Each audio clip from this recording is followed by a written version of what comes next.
Hello, I'm James from Crayola. Welcome to Creativity Tips. Today's session is on modeling kindness.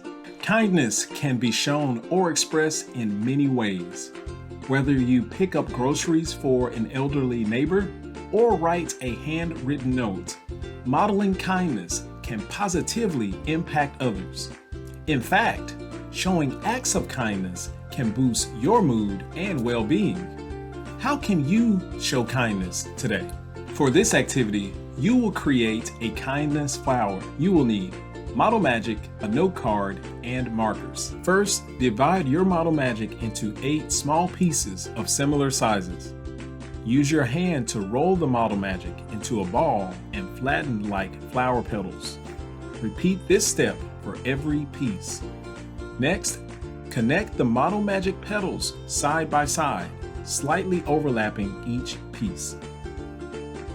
Ready for a creativity tip? Begin rolling the Model Magic petals at a slight angle. Notice that it begins to take shape of a flower. Adjust the petals as needed. Let the Model Magic rest for at least 24 to 48 hours to air dry.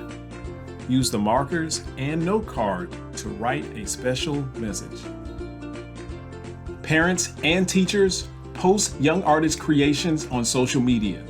Thank you for letting your ideas shine today and stay colorful with creativity tips.